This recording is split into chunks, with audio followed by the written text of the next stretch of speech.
We'll go ahead and call the meeting to order. Agenda changes we have under public participation. We're going to have Lee Hartsfield, I apologize, talking about free flags for veterans. And we have a Chairman's Service Award from our Planning and Zoning Department we'll be talking about here this evening. With that, I will ask the clerk to call the roll, please. Mr. Biondo. Present. Mr. Booker. Present. Mr. Boomer. Here. Mrs. Crosby. Here. Mr. Fellers. Here. Mr. Felucia. Here. Mr. Girl. Present. Mrs. Gore. Present. Mr. Hoffman. Present.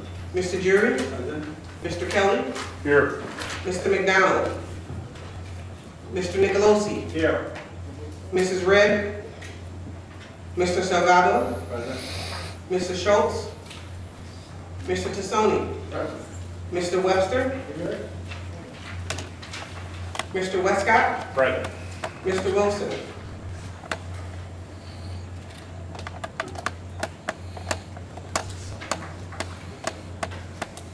(16) present, 4 absent. Thank you very much, Clerk McCall. And with that, I will ask everyone to stand for the prayer and pledge, and I'll turn things over to Mr. Biondo. Mr. Biondo.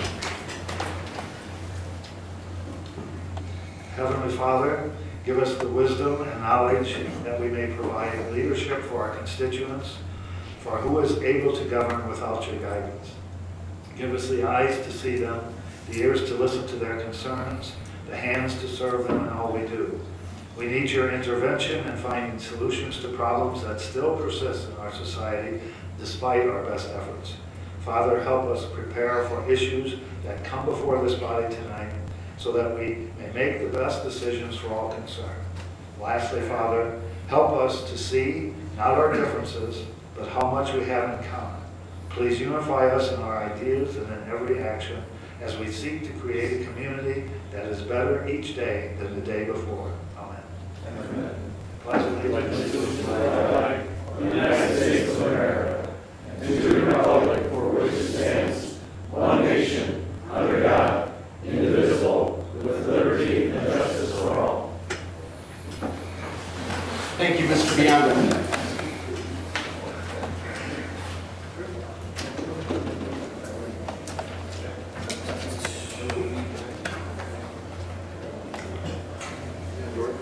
I'm going to ask John Mazanovich to please come on up with Mr. Gerard and Mr. Dornbush, and I think we've got Troy here tonight. Any of the other planning and development folks, if you could please join me.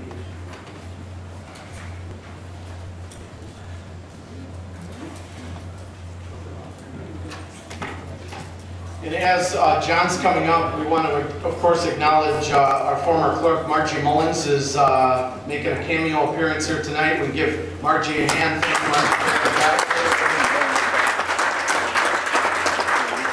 She started to walk up here, and then she remembered. Good to see you, Margie. So we've talked about this lately. We got some awesome people that work here in the county, and the gentleman standing to my right, I think when you talk to folks leading the department and around the county, I would say that our friend John here in the Planning and Development Department is among our very best. He has been a deputy. I'll read a list of things we're recognizing John for. A deputy for the Winnebago County Sheriff's Department for 17 years. Certified in search and recovery, member of the SWAT team, building and zoning inspector for Winnebago County Regional Planning and Development Department for 13 years. And so he's worked with us for upwards of 30 years now. This past spring, John went above and beyond his normal inspector duties by assisting a troubled 15-year-old female who was contemplating jumping from a bridge into the flooded Kishwaukee River.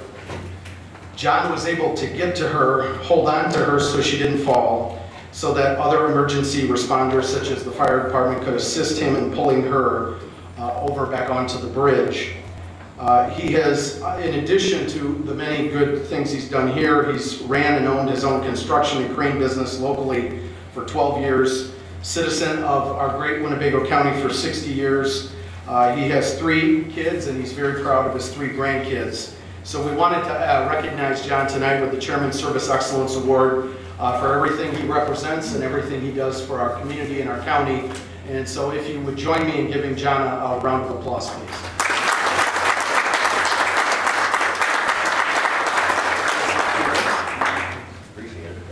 Absolutely. Absolutely. Mr. Dornbush, would you like to say a quick word on John's behalf?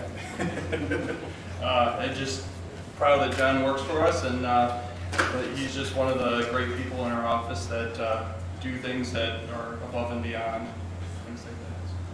Thank you. Let's take a quick picture here. I'll give you this. Step right in the middle.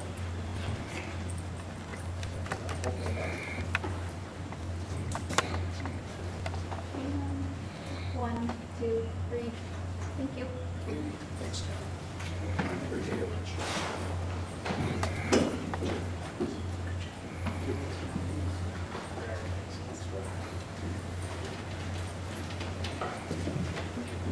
Thank you again, John, for everything you do. Our next item of business, public participation.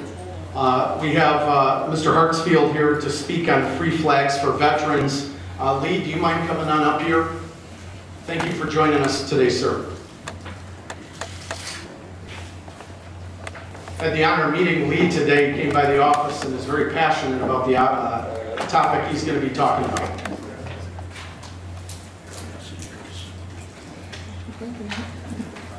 Thank you, Mr. Chairman. Free flags for veterans' graves forever?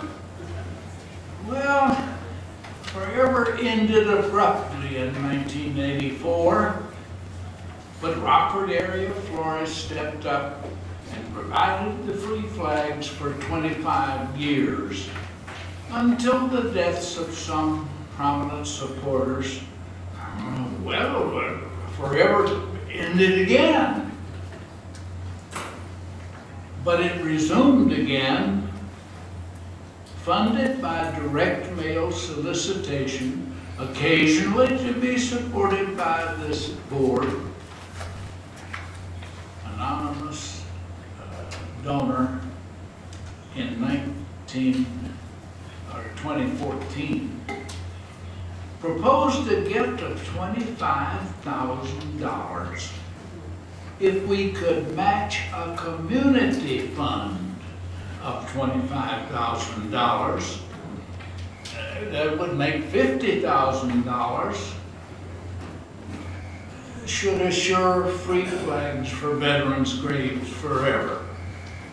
In the recent 5 years, solicited funds exceeded our cost and was deposited in an account at Midland Bank, and the balance is now $20,500. I'm making a personal appeal for an additional $4,500 to trigger the promised gift, assuming and assuring free flags for vets' graves forever. I'm all done. Well, you did a heck of a job. Yeah. Thank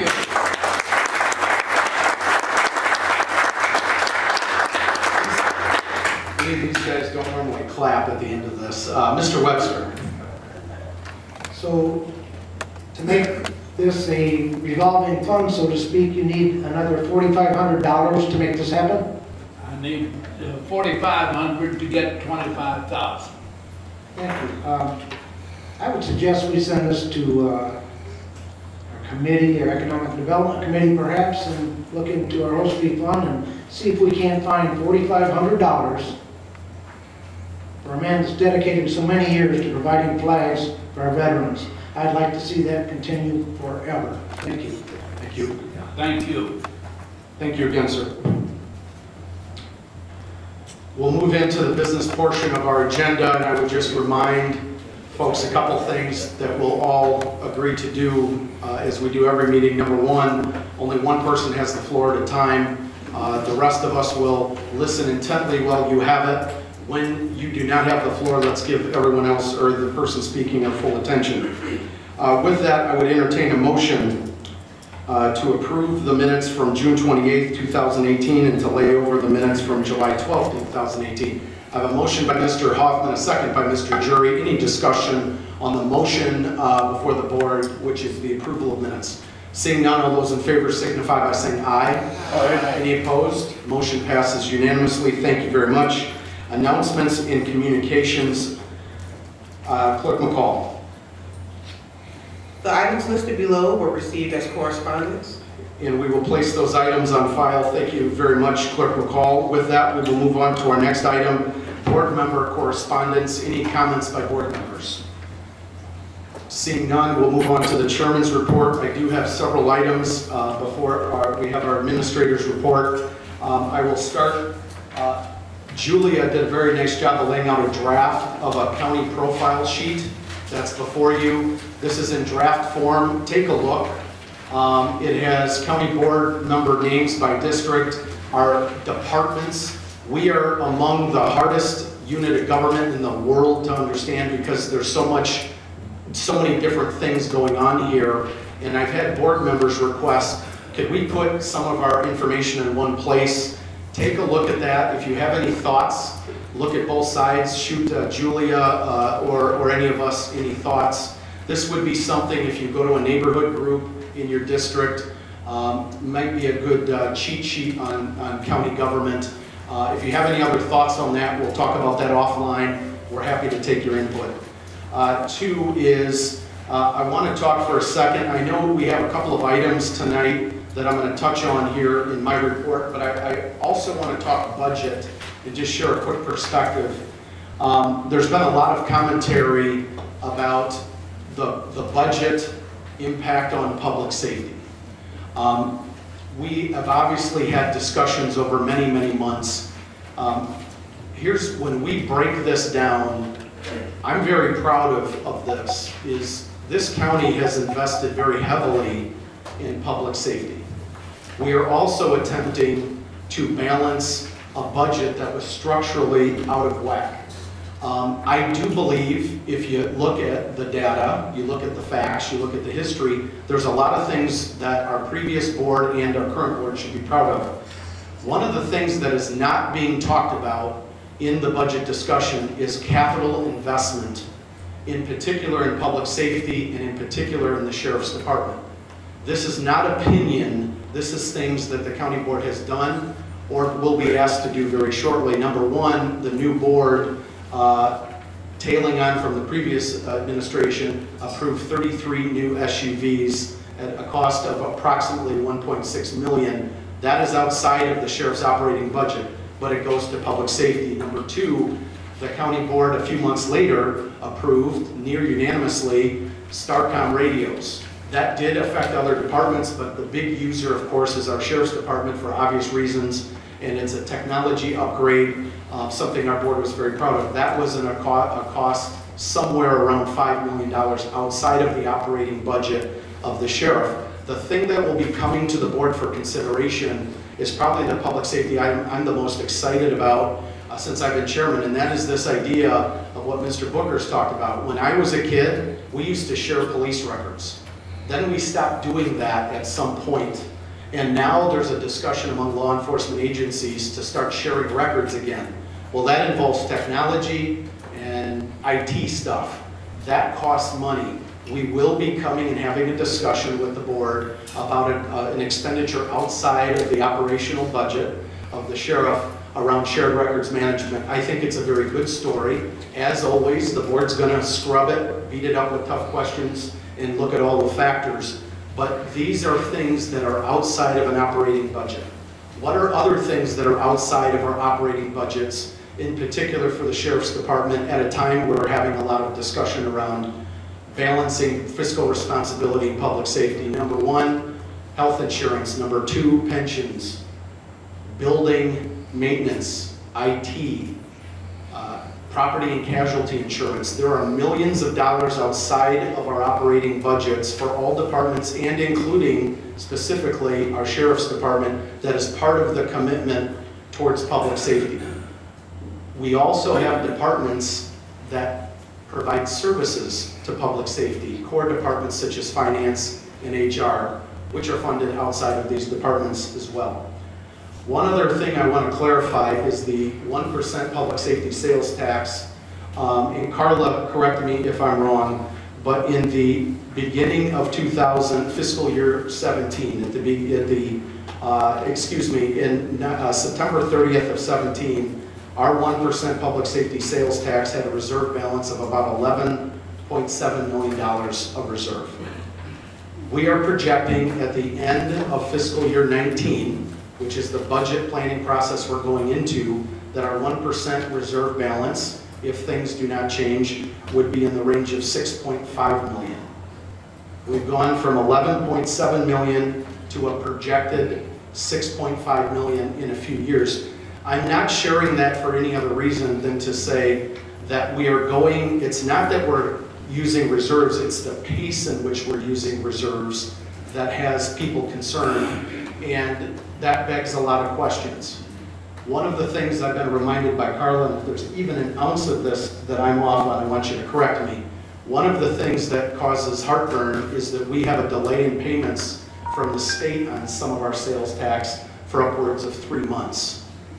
So we do need a little bit of a balance because we're waiting on the state and how they turn that around. Just something to think about. With that, I'll move off of the financial dime for a minute, except to end with this. The fiscal year 18 budget that's approved by the sheriff, just to put it on record, is minus all the things I just listed, is $28.6 million. The budget that was initially proposed or shared by the administration last Thursday with the Finance Committee, that's still being looked at, still being talked about. Nothing happens until the board approves it. So we got time in the process, is closer to $30 million to begin the discussion. I wish it was more, but we are projecting a $3 million budget gap. That's some of the tough discussions ahead for our board in the coming weeks. Nothing happens in terms of expenditures of money until the people in front of me approve it, and that's the fiscal year 19 budget. We're on the front side of now the public discussion and the board discussion. We got a lot of things we'll be talking about in the coming weeks. I do have 2 other quick items if you'll indulge me. Number 1 is the discussion that I think is actually a good one. So the concerns I've shared actually are respectful to I think an important discussion, and that's one of residency. I'm not here to say that if you support a residency policy for the county, that you have no merit to why. What I do want to add is some context to concerns I have that we're facing, that I see other leaders facing. Number 1 is that this does not apply to other elected officials. Number 2, it doesn't apply to anybody in a union. So those 2 things are the majority of our employees. Number 3, the majority of the employees under our purview live in Winnebago County. What we were looking at, if we would have adopted the policy that's before the board now, 10 years ago, it would have affected about 2.8% of our current employees. So we are not solving a large-scale problem. This is just a teeny piece. One of the things that we're struggling with at the county and our partners are struggling with, other mayors are struggling with, other leaders are struggling with, is the idea that some positions in government are very technical and there's not a bunch of people in any community to do them. We are competing against the public sector and the private sector. So these are just things to consider as you have the discussion. Is that a reason by itself to vote no on a residency policy? No, but I would remind the board, we actually have one right now. The one we have right now says that we want to aim to hire folks in Winnebago County. There is an exception if there's an exceptionally qualified candidate. One of the things that I heard Mr. Schultz say in a recent audit update was he called a timeout. Mr. Schultz does not hand out compliments like candy. And he said, he praised Carla and Molly Terranoni in our finance department, the fact that he's been on this board for so many years and he trusts the work being done out of a couple of our professional staff. My only point is this. Both of those 2 people actually do live outside of our county. Both of those 2 people were by far a superior choice compared to the 2nd place finisher. He would not have the opportunity, in my humble opinion, to be able to say that in an honest manner if we had the rule in place that you're considering and if we had candidates who could not, for personal reasons, consider moving within a few months or a year. I'm not saying that alone is a reason to vote anyway. I understand the position. A lot of us grew up here. We're very passionate about the community we need to build, and if this board wants to go in the direction of a tweak to our residency policy, then we'll execute on it, no doubt about it. The next thing I wanted to mention was the new discussion around elections. That is a new discussion. It's an old discussion in the community, but it's been a new discussion with our board. My 2 cents are this. We do not have to set the board-approved ballot questions until August 20th. If the board decides tonight to approve it, never hear another word out of it by me until we do the real work of determining feasibility around actual consolidation. So all the work's ahead of us. Where I think we have an opportunity is, instead of having people feeling like maybe they didn't have an opportunity to weigh in on this, some frustration over a recent discussion, is we have a couple of weeks to have further discussion on it. I'm not saying this to set up killing it. Actually, I support the idea of exploring consolidation. I think there's perhaps a tweak to the question before the board that could make it a little more discerning for voters to consider, and that would help the process. I think we could come back and have a near unanimous vote in 2 weeks. If this board decides to pass it tonight, we move on. That's all I got on that topic, but I would just ask you to consider, we are not ending the debate. We could have a little bit more time to further the discussion. I think there's a few things to consider on the election thing before we hit the ballot, the official ballot button. If you delay your decision by 2 weeks, you do not miss out on the opportunity to have a non-binding resolution on the November ballot. Thank you. That's longer than normal. Thank you for indulging me. I do appreciate that. And with that, I will turn things over to Carla for the administrator's report. Okay, I just want to tag off on the chairman's discussion of the public safety sales tax fund, just because of some questions that I've received regarding the reserves in that fund.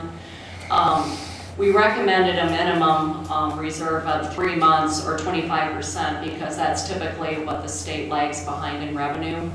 But I want to add, if we do deplete the reserves in that fund, we are eventually going to have to change our spending in that fund, because we're spending more than the revenue we're taking in.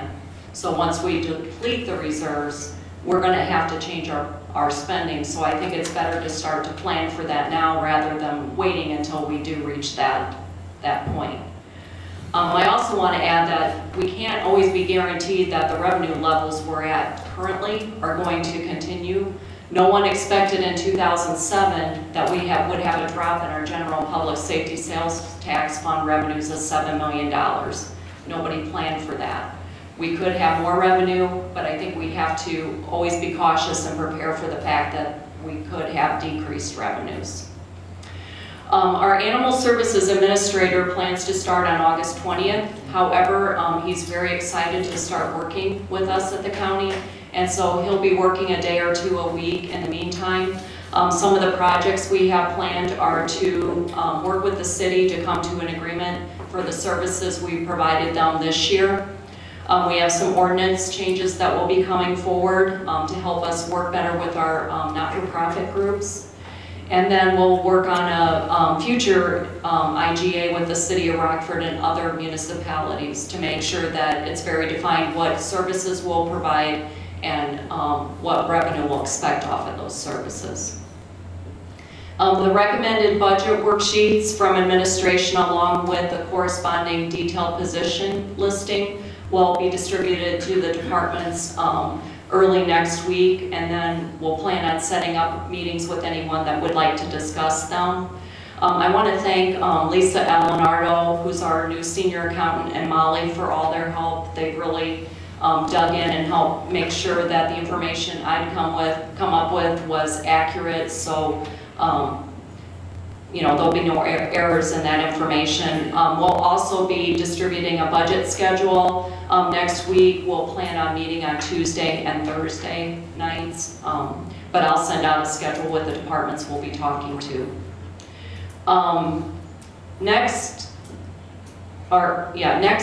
Thursday at 5 o'clock, we'll have a meeting of the whole for our public safety partners to present on the jail population. That would include the courts, the state's attorney, public defender, and a representative from the sheriff's office. We had met with them recently, and I think it would be of interest to the board to know how all that group correlates and how one department can impact the jail population. It's just not targeted solely to the sheriff's department.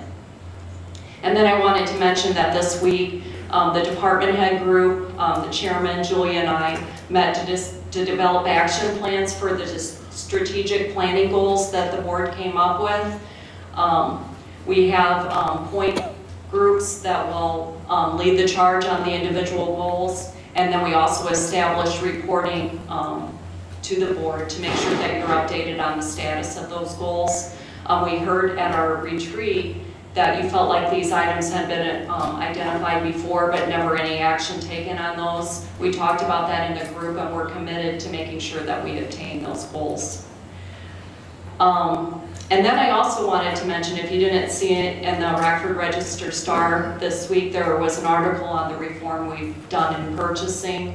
I want to give a lot of credit to Ann, Molly, and our other department heads. We all worked together to make sure we established a good policy and then procedures to make sure the policies conformed with or complied with. So I was really proud of that article. We've come a long way. Thank you. Thank you. And just a reminder, I'll go to Mr. Salgado in a minute. Next Thursday, at what time are the public safety chiefs going to come? 5 o'clock. 5 o'clock. What I'm going to ask, if we're comfortable, is that, and this is before, I believe, Mr. Biondo's finance meeting, is we let the group of leaders come in, the public safety electeds, and we just give them the floor to talk to the board, whoever's there, without interruption. We just let them freewheel and share their thoughts between each other and to the group, and then open it up for questions. This isn't some adversarial thing. They actually kind of play off each other in the discussion about what they're seeing across the public safety continuum and where there's touch points. You guys will have the opportunity to ask follow-up questions, and that is what precede the formal committee meeting. If that's okay. I saw 2 hands up, Mr. Salgado, then Mr. Nicolosi. Thank you, Mr. Chairman. I got 2 questions relating our budget for next fiscal. The first question is, I know that assessments came out, and I wanted to know if there's any implication on that and if we need to make adjustments or not on the projections. That's the one piece. The second piece that I have is, do we know if we're going to have multiple scenarios on, like, you know, the different tax rate, if we want to include new construction, whether, you know, all those different scenarios? I'd like to see if there is, what the timeline is, so we can maybe start thinking about that, so we can give direction, I think. And I kind of pointed this out in the last finance committee, is kind of giving the administration the direction, what we're looking at, and if we're going to hold the reserves, if we're going to have to make cuts and stuff like that, because as you mentioned, Chairman, it's about $3 million gap right now as that was presented. So just wanted to make sure that we have that information, if there was a timeline, so we can start kind of thinking about that and give direction to the administration. Yes, I'll turn things over to Carla. I would just say absolutely you're going to be presented with levy options for a revenue discussion that will be just part of the process, and maybe Carla could get into any more specifics. I received that information from Mr. Walsh this week, so Tuesday I'll have an updated scenario for you where I'll have the 3 options like I did last year. Thank you, Mr. Salgado. Mr. Nicolosi. Thank you, Chairman. Just to clarify, so the meeting of the whole will be August 2nd, Thursday at 5 o'clock or 5:30? 5 flat, okay, that's what I want. Thank you. Thank you. And again, what we'll do that night, just on this one-time basis, is we'll just turn the floor over to those folks just to talk, share their thoughts, and then, of course, there will be Q&A with the board, back and forth with them. They're looking forward to coming in and just talking. There's nothing we're not telling you. There's no huge surprise here. They just want to share perspective across the public safety continuum, which I think will be healthy. Any other questions? Mr. Biondo, want to follow? Yes, I just wondered, I know that home values mostly went up about 4.5%, but I'm not sure what inflation was. December of last year, because that's what we used. I don't know. We will make a note to check that. I think it was 2.1, but I'm 2.1, okay, because that's the one that actually gets into those three scenarios, because the 4.5 typically does not. Because that way, it's just depending on what we set it at. Thank you very much, Mr. Biondo. Mrs. Gorel. Thank you. Can we also get a report on what type of monies are coming off of those tablets that we have put into the jail for our inmates? Yes. I'd sure like to know how that's doing. Are we making any money off of it?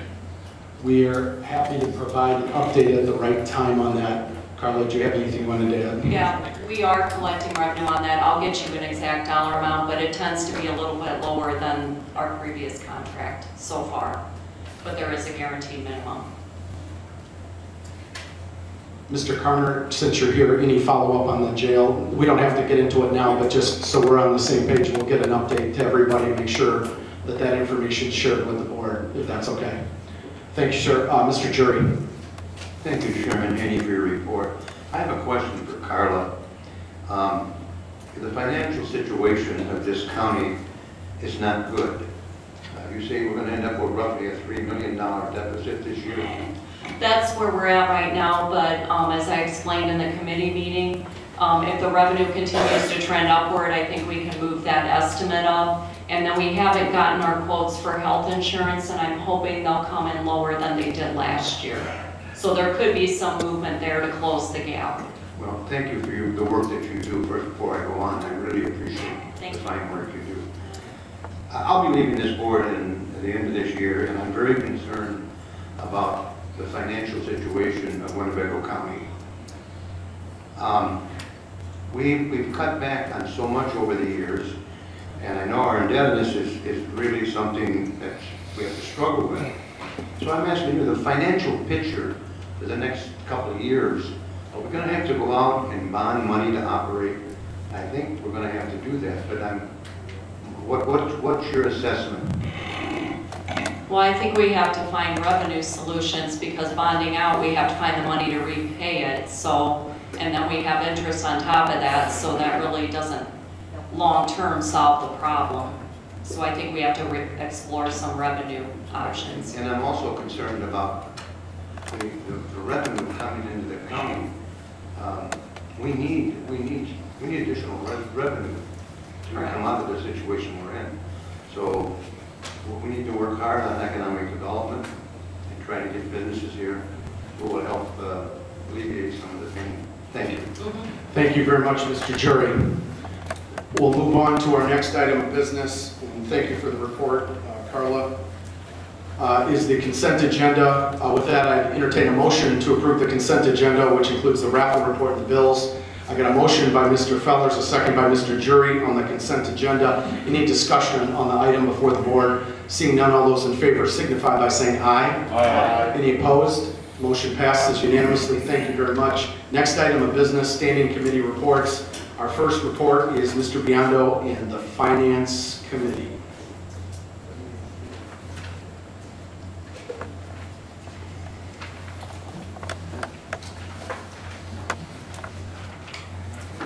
Mr. Biondo. Thank you, Mr. Chairman. I have an item, Budget Amendment 2018-036, Attorney's Fees, General Fund Administrative, to be laid over. Thank you very much. And I also, since the vote was by the committee unanimous, 8-0, I'd like to make a motion to suspend the rules. We got a motion by Mr. Biondo to suspend the rules, which would allow us to vote this evening. I got a second by Mrs. Crosby on the motion to suspend. Any questions by board members? Again, we're just voting to suspend the rules. All those in favor of suspending signify by saying aye. Aye. Any opposed? Motion passes. We've suspended the rules. Mr. Biondo. Thank you. Then I'd like to make a motion to approve Budget Amendment 2018-036. It's attorney's fees for $50,000. We got a motion by Mr. Biondo on item B, Budget Amendment 2018-36. It's the attorney's fees, I believe going to the court's discussion. I got a motion by Mr. Biondo, a second by Mr. Jury, Mr. Kelly, Mr. Westcott. Any discussion by board members on item B under the finance agenda? Seeing none, all those in favor signify by saying aye. Aye. Are there any opposed? Motion passes unanimously. Thank you very much. Mr. Biondo. That concludes our report, a lot shorter than last week. A lot of work ahead. Thank you, Mr. Biondo. Next item of business, Mr. Webster, Zoning Committee.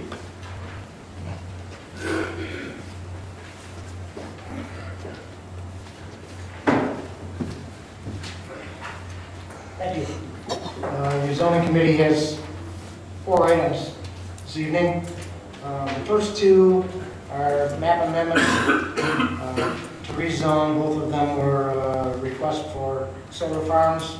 These are both in for a layover for the first reading, Z0618 and Z1318. Thank you. Okay. The next 2 items are both resolutions.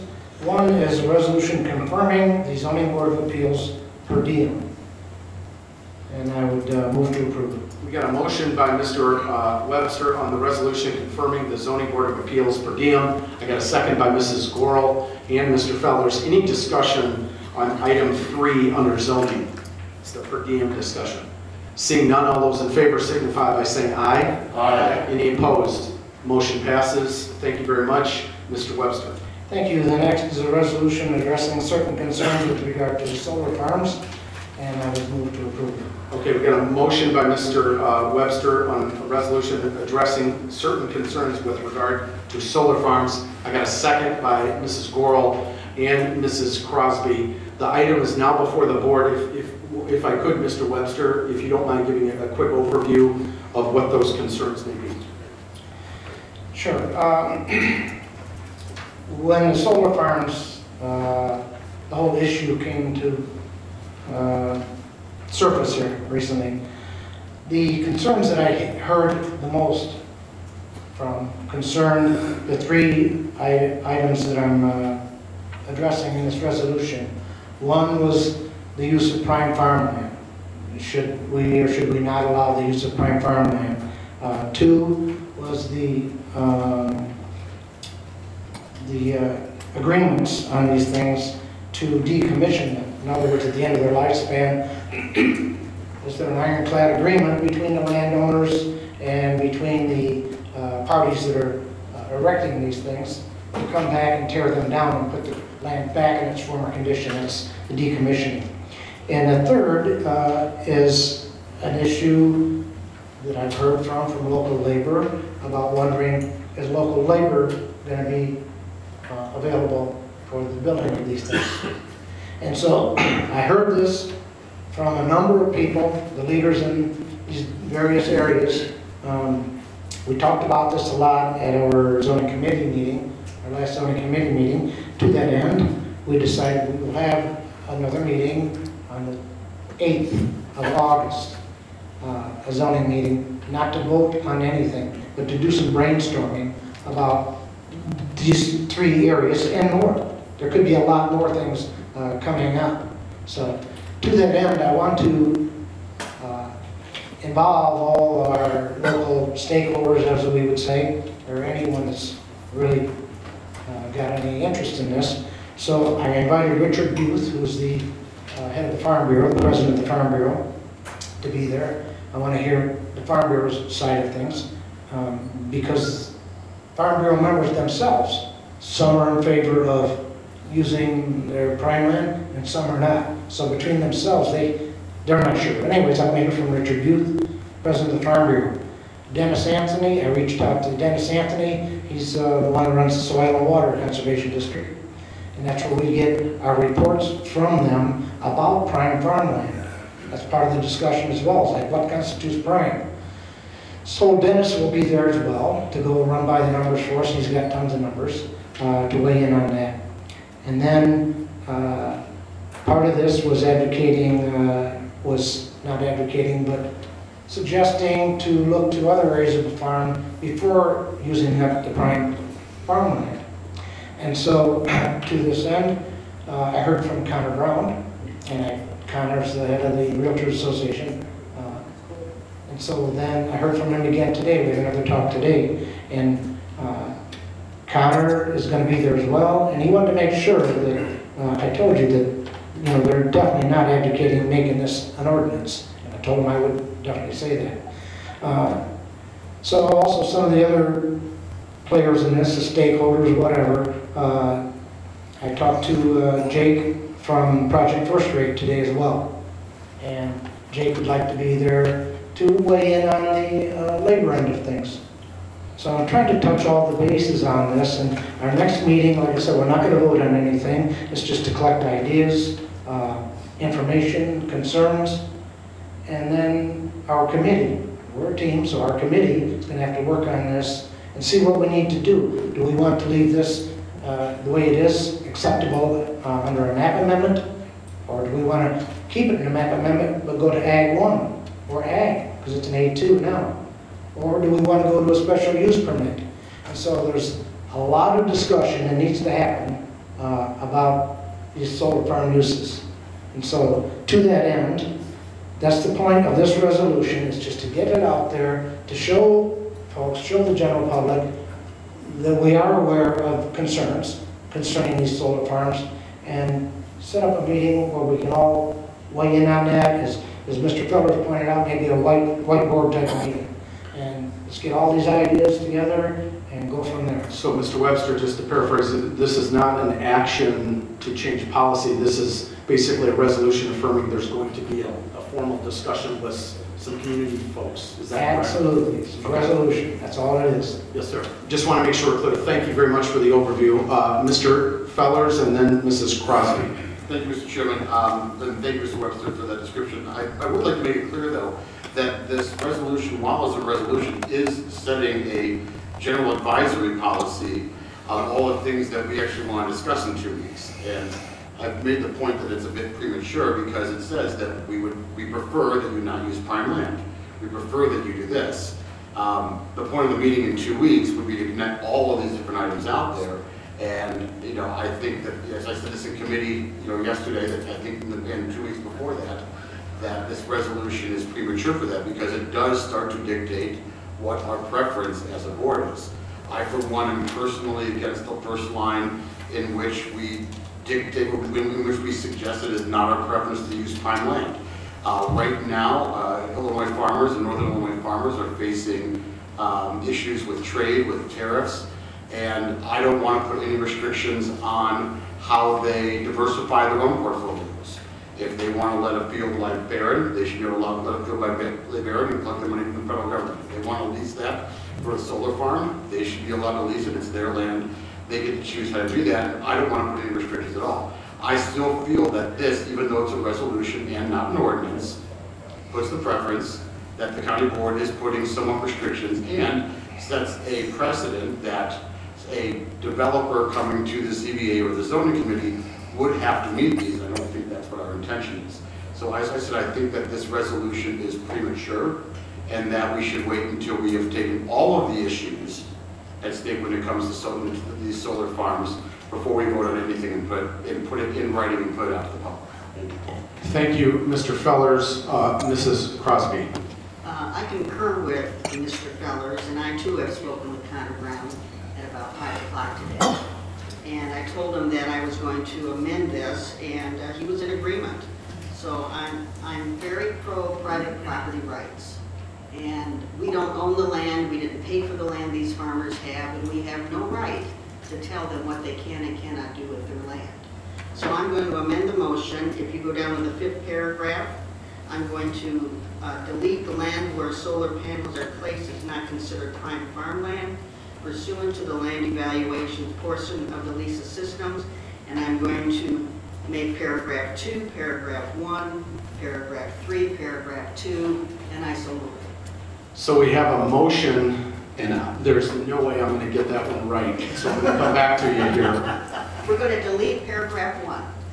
Item 1. Item 1, excuse me, item 1. We're going to make item 2, item 1. And we're going to make item 3, item 2. How's that? So we have a motion by Mrs. Crosby to delete item 1, which then moves up all other items. We have a motion by Mrs. Crosby that is now, we're looking for a second by Mr. Fellers and Mr. Biondo. The item to amend, which would, the motion to amend is to delete item 1 on this resolution, moving all other items up. is now before the board.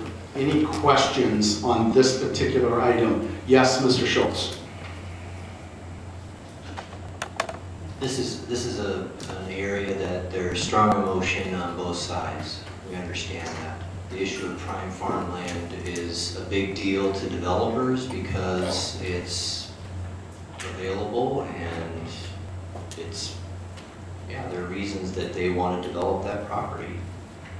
We also have challenges historically where we have had a wherever you want to build it, that's just fine, that have come back to haunt us later on. We have a map that was laid out in the 2030 plan where we say certain things belong in certain places. So, you know, this is a tough one. And the deeper we get into this, people's philosophical beliefs about this is going to be apparent. But because we're having this debate now, I guess I'd like to at least weigh in and say that the solar farms are a unique thing that are new to our area. They demand a lot of work and a lot of analysis. And our Farm Bureau is ahead of us. And if you read the email that they sent out, they've done a lot of work in evaluating what makes good sense and what other counties are doing. And so when they looked at it, and they're representing their entire population of farmers, they came back and said, we would like you to not have this in prime ag farmland. That's what they, the Farm Bureau, concluded. So that's why Jim put it in there, in my opinion, and that's why I'm going to support it the way it is. Thank you, Mr. Schultz. I have Mr. Booker. Thank you, Jim. I am also in support of Mr. Webster's resolution here. This is the starting point. It's something that we can add or subtract to it as we move along. I am also aware of farmers that have communicated with me that solar farms will not be placed on prime farmland.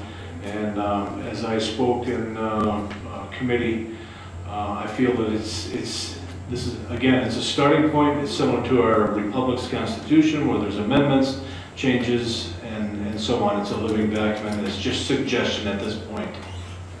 Thank you. Thank you, Mr. Booker. I have Mr. Salgado. I want to make a quick point after Mr. Salgado, and then I have Mrs. Grohl. Mr. Salgado. Yeah, if you guys were at the zoning board yesterday committee, I expressed my objection to this resolution. As eloquently as Mr. Fellers put it, it is an advisory. I was corrected by Troy saying that it's not putting restrictions. I did say restriction, but to me it seems like it's a restriction. So currently the way the ordinance or the code is, you know, there isn't anything out there. So each one, I think there's been like 5, 6, 7 of them that have come through. Each are case basis.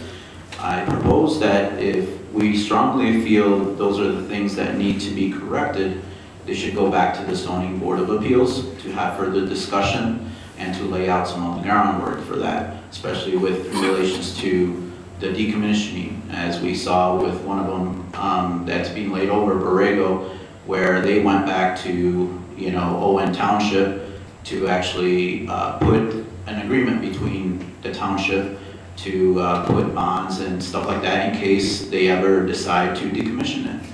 So, and they weren't supporting it, and I want to be clarified, neutral. They're neutral on their position. They weren't saying that now we 100% agree. So on a case-to-case basis.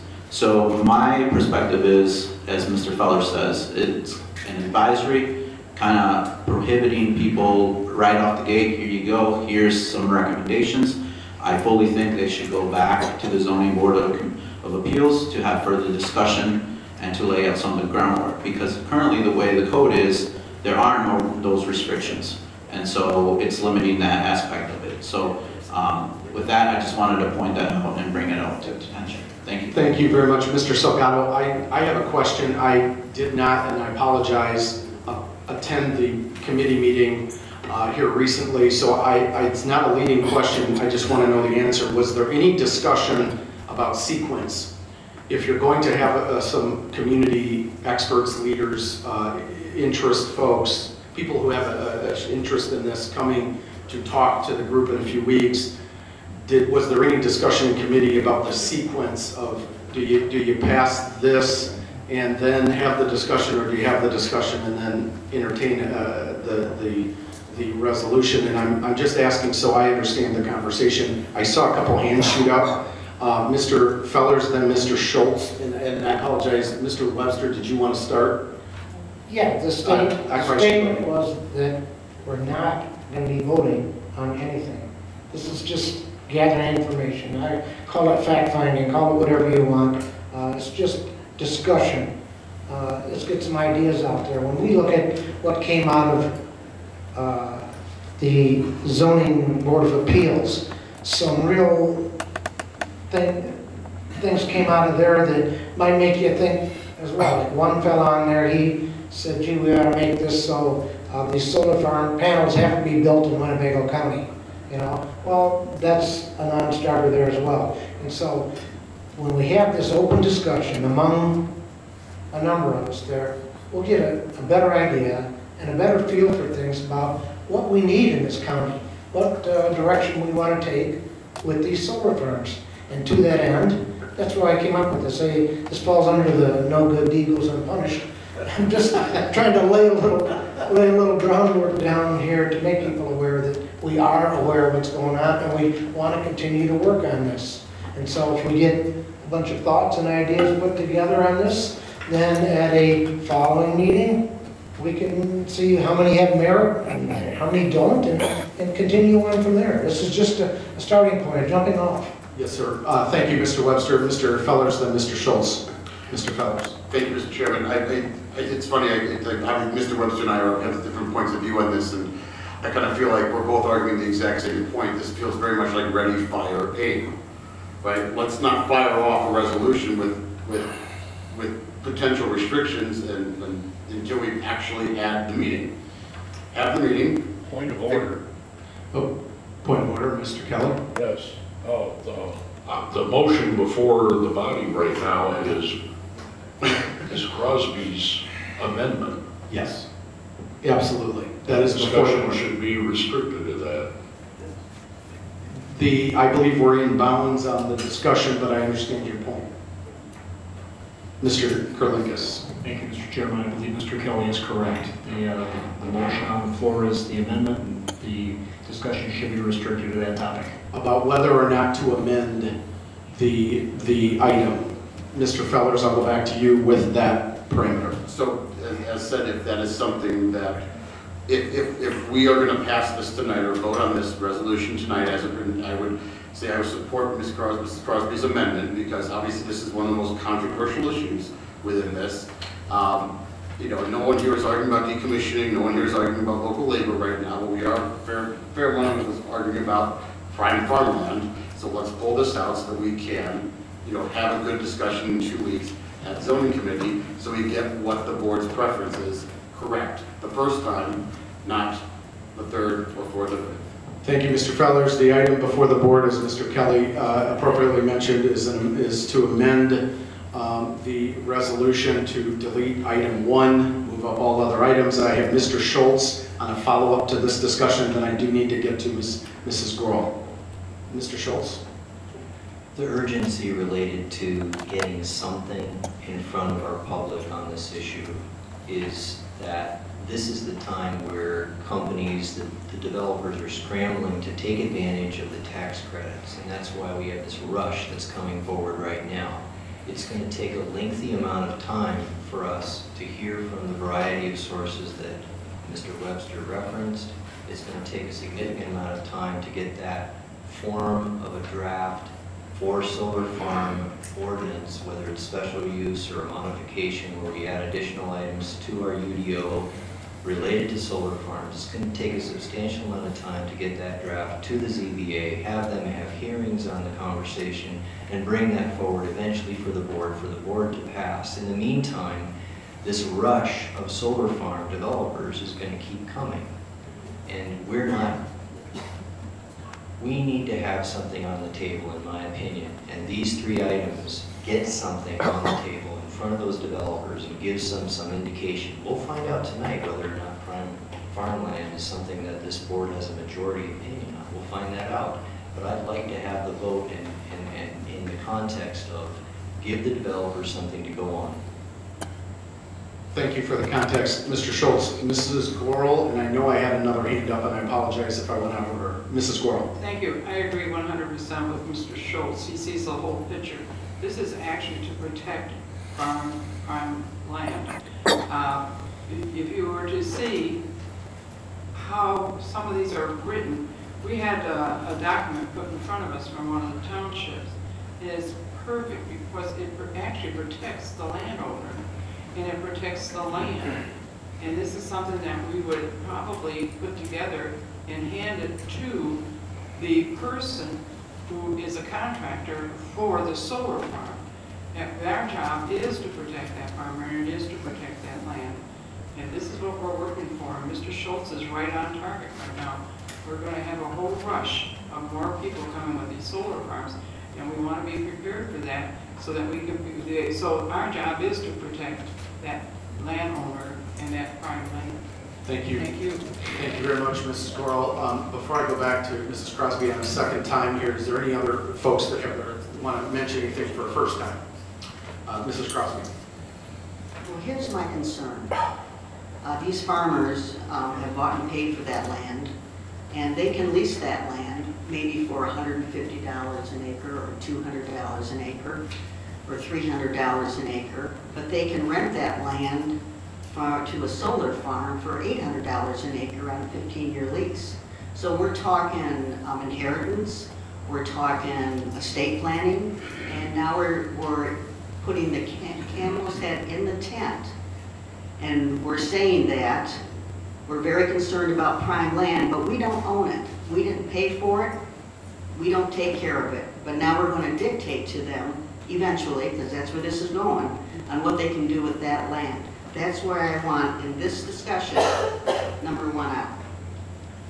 The item before the board is to amend the motion to pull out, delete item 1, moving all other items up. Before I go to Mr. Fellers the second time, I'll go to Mr. Jury first time. Mr. Jury. Thank you, Chairman Haney. I agree with Ms. Crosby and Mr. Fellers, and I'm going to say call the question. We do have, if I understand it right, a motion to call a question. May I have a second? I have a second by Mr. Nicolosi to call the question, which would suspend the discussion and then allow us to vote on the motion to amend the resolution. With that, I will ask the clerk to call the roll, and it is only at this point. The motion is to end discussion. It is nothing else. We need 12 votes to stop discussion and then go to our next item, which is voting on the amendment. Clerk McCall. Mr. Schultz. Yes. Mr. Biondo. Yes. Mr. Booker. Yes. Mr. Boomer.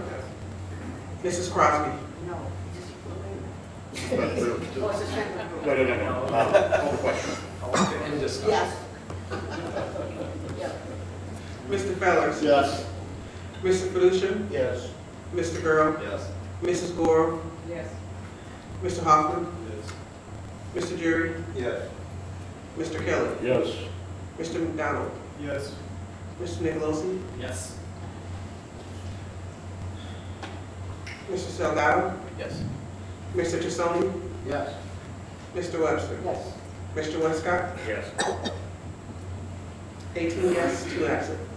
Thank you very much. Motion to call the question and discussion has passed unanimously. Thank you very much. So the item before the board is the amendment, which would delete item 1, move up all other items. That is before the board, and with that, I will ask the clerk to call the roll on the amended motion.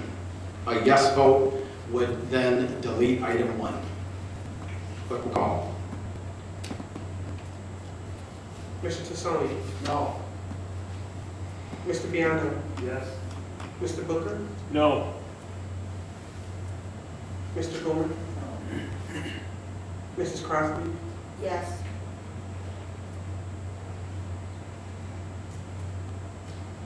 Mr. Fellows, Yes. Mr. Felicia, No. Mr. Girl, Yes. Mrs. Goro, No. Mr. Hoffman, Yes. Mr. Jury, Yes. Mr. Kelly, Yes. Mr. McDonald, Yes. Mr. Nicolosi, No. Mr. Salgado, Yes. Mr. Schultz, No. Mr. Webster, No. Mr. Westcott, Yes. and Mr. Boomer. Can I have your vote again? No.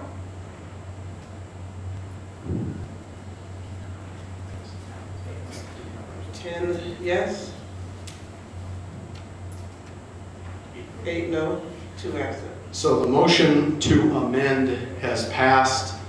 We have now amended the motion, Mrs. Crosby's motion passed to delete item 1. That is now before the board for discussion. Any discussion? Seeing none? Oh, Mr. Kelly. Thank you, Chairman. I voted for the amendment. However, I still oppose the resolution. I have to agree with Mr. Feller's initial assessment.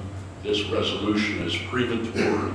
The letter that the Farm Bureau sent out pointed out a flaw in the way that we're currently permitting these solar farms, in that it requires a change in the zoning of the land from agriculture to agriculture-related commercial purpose. And I oppose that. It gets to the end of the 20-year period or whatever, 10, 15-year period, you don't know what's going to necessarily happen with that land.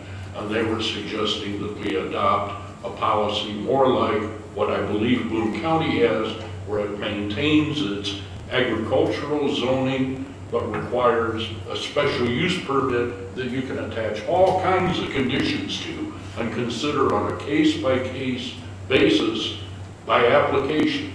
And that's the kind of approach I would support, and I think that will come out of the meetings that Mr. Webster's talking about that'll be held in the future. And so for that reason, I oppose the resolution, even as amended, I'm sorry, Mrs. Crosby, as being premature. We really need to have those discussions first and then approach it intelligently. Thank you, Mr. Kelly. Mrs. Gorel. I believe this resolution is so that we can go ahead and do our discussion openly. And that way we can have feedback off of it. It's just a matter of give us permission to do this, and it will save a lot of time, because 10 years from now we can't come back and change it. And we need to figure out what type of zoning we really should have, and now's the time to do it before we get a rush of people walking in our front door and we have the wrong zoning for this. Thank you. Are there any other new comments before I go to anybody's second? I got Mr. Fellows, then Mr. Jury. Thank you, Mr. Chairman. And just to clarify, this resolution doesn't give us permission to go and have these discussions. We can have these discussions in committee without this resolution. This resolution simply says we have a preference that you have X, Y, and Z within it. We are completely open to begin these conversations without this resolution on the proper designation for these solar farms. I happen to really agree with Mr. Kelly. I also think that this should be an ag designation, because the one key thing to think about on these solar farms is that when they are decommissioned, that land goes back into prime rotation. It's not as if this land is suddenly can never be used again for farms. They go right back into prime rotation. They can have corn, they can have soy, they can lie barren however the farmer wants to use them. Thank you. Thank you, Mr. Jury. Thank you, Chairman Haney. I'm a little confused. We're going to pass a resolution, then you're going to go back to committee and you're going to make the recommendations, but you've already passed a resolution. I don't understand that. I mean, we're getting a little premature. I mean, we have other things for us tonight, and we're talking about the same thing. Why are we rushing into this? We don't even have any of the facts. Thank you. Thank you, Mr. Jury. I'll go back to Mr. Schultz, who I think is going to offer a comment on your question, if that's okay, Mr. Schultz. I just can't help it. I mean, I just outlined the rationale that Mr. Jury must not have been listening, because we have all these developers coming right now in this moment. And even Mr. Feller said no one is arguing about decommissioning needing to be addressed, or the fact that we'd like to have local labor involved. So he's supportive of both those items. This is not a phenomenally restrictive resolution. It just throws some guidelines out there that everybody on the committee was saying those two things need to be considered. So let's get this in front of the folks for them to be aware of.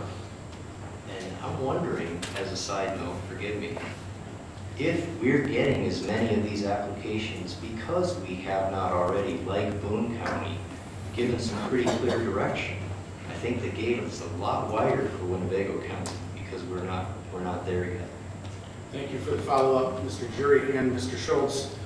With that, I do not see any other hands up for comments or questions. Mr. Webster? Just one comment there is that think about all the comments that have been made here tonight on this. How many of you ever been the least bit concerned about zoning? But tonight this brought a lot of conversation. That's the whole point of this resolution, to open up that dialogue. Thank you. Thank you. Thank you very much, Mr. Webster. With that, I do not see any other hands up, so we could go ahead and ask the clerk to call the roll. And a yes vote is an affirmative vote to pass Mrs. Crosby's amended motion, which deleted item 1. That is before you on a yes vote. If you vote no, then we would take no action on the amended resolution tonight. We would take no. A no is not to adopt the amended resolution. A yes is to adopt the amended resolution, which pulls out item 1 that has been already adopted. Clerk McCall. Mr. Webster. This is to remove. This is to pass the amended motion. To pass the amended motion. That's the amended resolution. And then we would, if that fails, then we would go back to the original. No, it fails. For one shot. No. We're voting on the resolution. No. Mr. Westcott? Yes. Mr. Biondo? Yes. Mr. Booker? No. Mr. Boomer? No.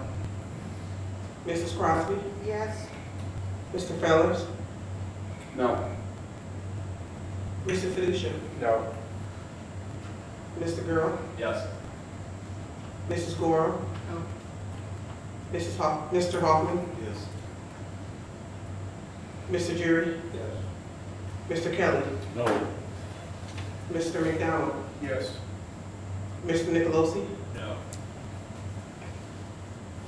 Mr. Salgado? No. Mr. Schultz? No. Mr. Tassone? Yes.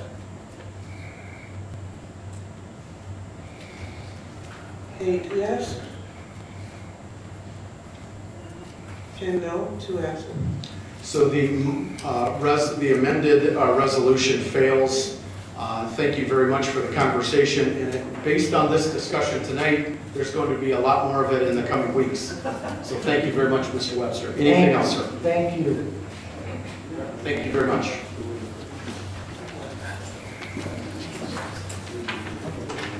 We make it look easy sometimes. Economic Development Committee, Mr. Westcott.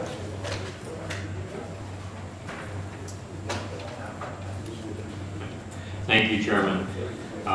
We have no report, but I would like to follow up on something that Mr. Webster asked about. We could give Mr. Webster or Mr. Westcott the floor, please.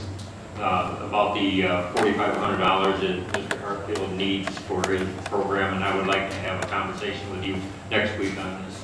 Yes, sir. Thank you. Thank you very much, Mr. Westcott. Next item, next committee report, Mr. Jury, Operations Administrative Committee.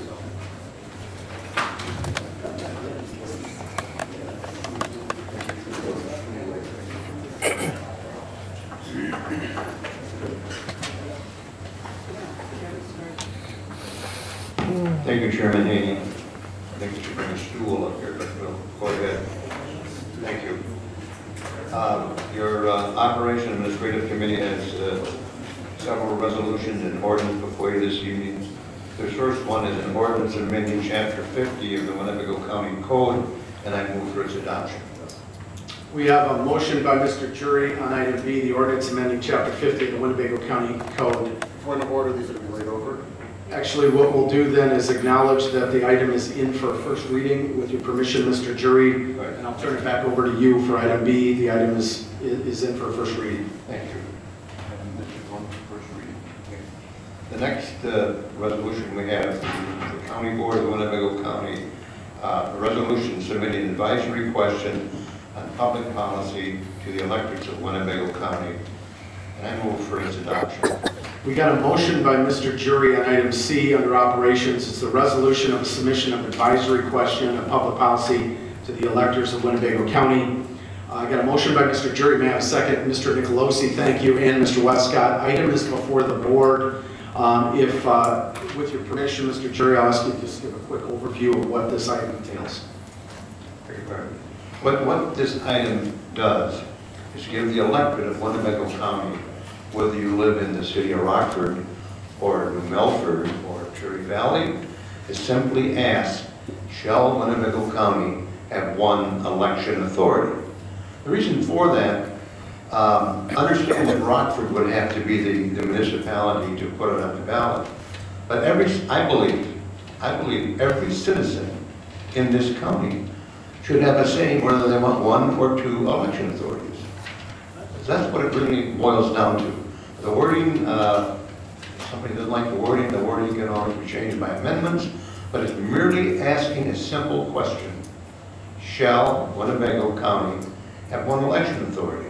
And we all know election nights, I'm not trying to point the finger at anybody. Election nights, we know in Winnebago County, you gotta wait until the Rockford one comes in. Then you wait for the county. What this does is merely consolidate one. Thank you. Thank you. So the item before the board is an advisory question on consolidation of the two election authorities. Thank you very much, Mr. Jury, for the overview. I've got a couple hands up. I'll go Mr. Kelly, then Mrs. Crosby. Mr. Kelly. Yes, I like the idea of the resolution, but it's been brought to my attention that the wording might be a little off, and for that reason I'd like to make a motion to amend the wording of the resolution to exclude the words "to increase efficiency and save taxpayer dollars." So we have a motion by Mr. Kelly and a second by Mr. Biondo and Mr. Nicolosi to amend Mr. Jury's motion. The amendment by Mr. Kelly would remove the items at the end of the sentence. If you could repeat how this will read so we're very clear on the floor, sir. Mr. Kelly. Yes, it would then read, should the City of Rockford Board of Elections and the Election Department of the Winnebago County Clerk be consolidated, period. That is the motion. We have a motion and a second to amend the original motion that is before the board for discussion. Any discussion by board members? No discussion by board members, so we'll go ahead and ask the clerk to call the roll, please. This is the amended motion that removes those last couple of, the last phrase. Yeah. This is a motion to amend. A yes vote would amend. A no vote would leave the original motion, a resolution on the table. Clerk will call. Mr. Westcott? Yes. Mr. Biondo? Yes. Mr. Booker? Yes. Mr. Boomer? Yes. Mrs. Crosby? Yes. Mr. Fellers? Yes. Mr. Felicia? Yes. Mr. Girl? Yes. Mrs. Gora? Yes. Mr. Hoffman? Yes. Mr. Jerry? Yes. Mr. Kelly? Yes. Mr. McDonald? Yes. Mr. Nicolosi? Yes. Mr. Salgado? Yes. Mr. Schultz? Yes. Mr. Tassoni? Yes. Mr. Webster? Yes. 18 yeses, 2 absent. Motion passes unanimously. The item, now the amended motion is before the board. I'll turn things over to Mr. Jury. We got an amended motion. I move for its adoption. We got a motion by Mr. Jury to approve. We got a second by Mrs. Crosby, Mr. Westcott, Mr. Biondo, Mr. Nicolosi. Anybody else? Mr. Hoffman, coming in at the last minute there. We got a motion and a second on the amended motion that is now before the board. Appreciate the discussion, Mrs. Crosby. Just got some questions. Clerk McCall, it was referenced that you have 3 full-time employees and 2 temporary, correct? At the time, we have 3. The 2 temporary comes in closer to election time to assist. Okay. If we were to do this down the road, your electorate would almost double your voting population. Could your staff handle that doubling, do you think? No. Okay. Another question, this is Carla. For years, the county has collected an election tax, and we have failed to pay it to the city required by statute. And I was wondering if, do we have the money to pay the tax that we haven't paid in for years? We have paid it annually. There was a period of time where it was withheld because we weren't receiving rent on the public safety building. So we weren't paying that, but last year we paid, I think it was around $790,000. But we have been delinquent in prior years, correct? Prior years we have been, yes. Okay. And we have never escrowed those funds for payment. That, I mean, if they called that due, where are we at? If the city said you need to pay us the election tax according to the state law. We pay on a regular basis when we receive a letter from the clerk informing us how much we should pay.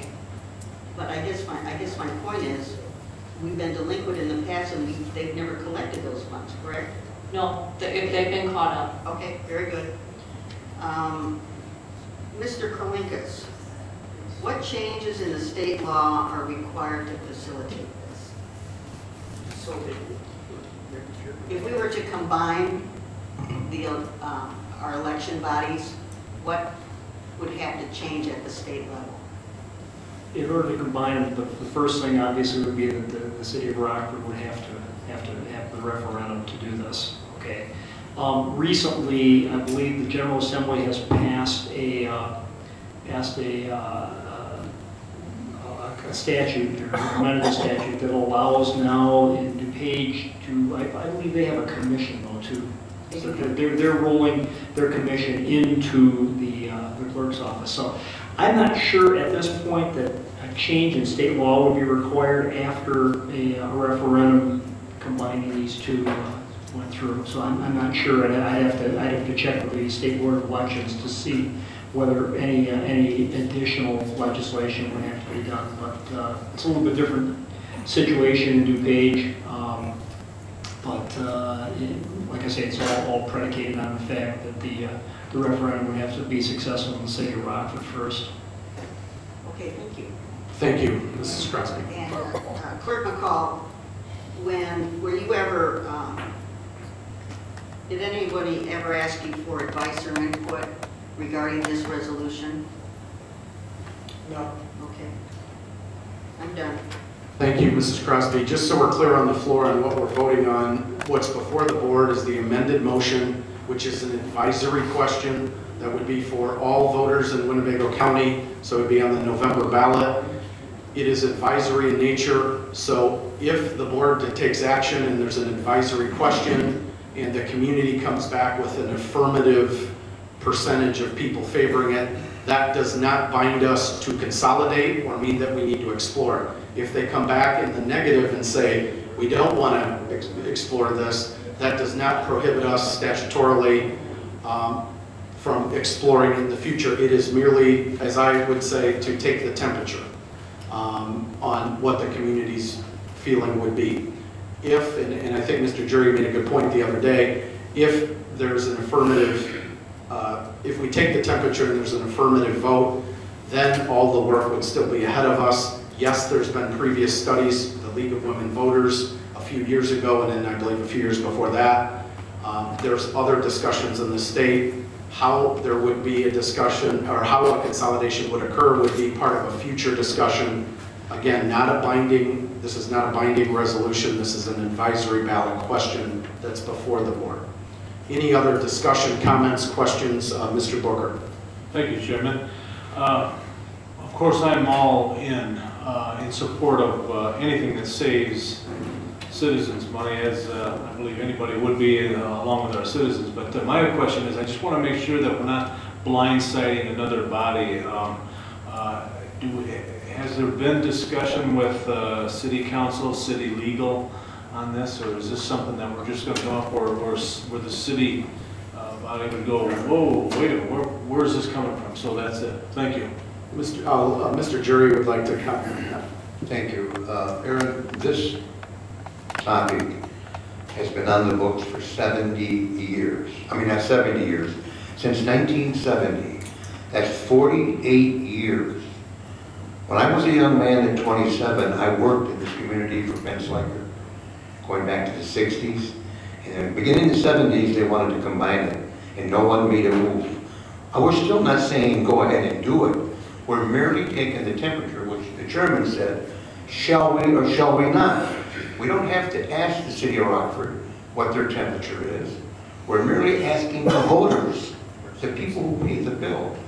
And in regards to saving money, it will save some money. You know, and I don't understand where people are coming from. We have a situation where we don't have much money. Every time you want to save some money, people say, well, it's only a little bit. Well, a little bit adds up to quite a bit. I don't know how it's going to come out. It's merely asking the voters, and then you can sit down and come up with the details. But before that, since 1970, it hasn't been done. Clerk John Scow, Clerk David Johnson, Margie has mentioned it. She knows exactly what I'm talking about. It's been since 1970 we've been doing this. Thank you. We pay the Rockford Electric Board. We pay those people. They're our employees. The people that run the election authority in Rockford, we pay them. They're an employee of Winnebago County. So it's just, I thank the chairman. It's merely taking the temperature. Thank you.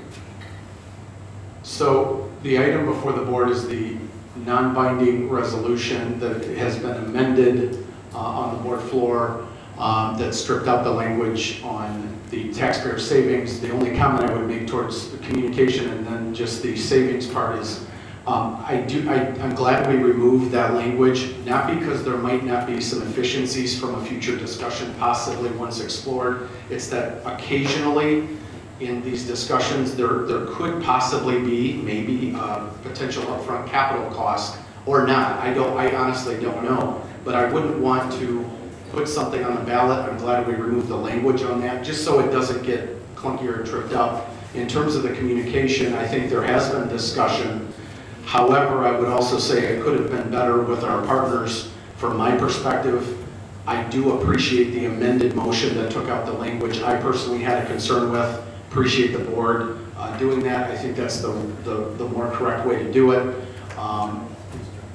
At the end of the day, I think people know the position that we're in and are open to these discussions being explored as a general rule. So I would anticipate you'd see a pretty good number of people vote to explore it. And then we'd have to make that decision, and obviously we'd be talking to our partners. One point that should be on the record, counties have more than one way in which to do elections. One of the traditional ways is through the county clerk's office. That is the majority of the county clerks. Majority of the election authorities under that are run by counties are under the clerk's office. Some other counties, a few have done a commission model. That's a tomorrow discussion. If we would to go through a process, which way do you go about doing that is a whole different discussion. I don't want to not put that on the record though. There was another hand up, Mr. Gorel. Thank you, Chairman. You kind of covered a few things that I wanted to talk or point out. You know, this is just an advisory question. It doesn't mean that we have to act, but it also doesn't do any harm into studying this to see if there's efficiencies, to see if we'd be more effective. more efficient, but also there is a possibility that there may be upfront costs associated with this. And it could not be a savings immediately, it could be a savings down the road. But you know, if we can do anything to streamline our services, provide the best possible product to our citizens, I think it's very worth looking into and exploring. You know, times have changed since 08, 07, 2014 when the league, or I believe it was 1998 and 2014 when the league did their study. So things have changed. DuPage County is following suit, so I think it'd behoove us to you know, look into this. So thank you very much, Mr. Gurl. Any other comments by board members? Mrs. Gorel. I do not want to put anything on an advisory committee, an advisory ballot that I don't know where it's going, what is going to happen. We have no basis of how it's going to run. We have no basis of how much it's going to cost. None of these machines are starting to age out, and we're going to have all new machines. You're already talking money. We have, we don't know where we're going to host it. Where would we host it? Where is it going to be? And will the city election commission be part of us? Will we start our own commission? We have too many questions up front that need to be answered before we put this into an advisory, because people are going to ask us, what do you think? And I'm going to tell them, I don't know anything about it. Don't vote for it. I need to have some knowledge of where we're going, legal knowledge of how we can handle this. I want to know that the mayor is 100% on this. I'm not going to waste all our energy. And we have the mayor who says, oh yeah, we want to, but now we've looked it over and maybe we don't want to do this. So we truly need to get together and do some talking about where we need to go. We need to know the legal of this. We need to know the technology recommendations. We need to know the financials. Have we viewed other counties? You know, some counties this has worked, and there's other counties that have not worked at all. So we need to also look, we're always looking at the counties that have been successful. We never go back and look at the counties that have not been successful and wish they had never done this to begin with. So I feel that before I would ever vote for something like this, I want to make sure that I have some knowledge up front and we're all on board with it, or majority of us are on board with it, and know what in the world we're talking about. Thank you. Thank you very much, Mrs. Gorel. I do believe there was a quote in the media by the mayor on his position on it, and it's similar to mine, is that I think we're both open to exploring this concept. My initial reaction in the way we had the conversation, with all due respect, I was worried that we may be sending the wrong message to our partners on how we roll this out. However, I think if we're clear going forward that it's purely exploratory, it does not obligate us, all the work is ahead one way or the other. Nothing would be decided, it is merely taking the temperature of the community. But I do appreciate your comments, and I did have some concerns about the just initial communication, Mr. Nicolosi. Thank you, Chairman. This question poses, and it starts with the voters, and that's where it should start, with the voters. Then we can ask these questions and go through. The beauty about this is that it's non-binding. Again, as to the Chairman's point, we don't have to do it. We don't have to do anything with it. But this is going to start that conversation with the city, and it gets me excited because we've got a new chairman and we've got a new mayor, and they've been working great together lately. And we want that momentum to really come forward to the whole county and save us all some taxes here. So I'm in favor of this, and I think it kicks off what we've already kicked off in the last year here or so, and I'm looking forward to working for the constituents one more. Thank you, Mr. Nicolosi. Mr. Fellers. Thank you. Mr. Jury, I have a question for you, if you don't mind. The point of this question is so that we kickstart the exploration of merging these. Then to that, I guess to that point, should the question not read, you know, should the city of Rockford Board of Elections and the election department of Winnebago County Clerk explore being consolidated? I mean, if that's what we're really after here, there's 1,000 questions on what we do and what we don't know about this. you can't answer a yes or a no because there's 1,000 things that could happen. But we do want the exploration to start. So to that end, I would.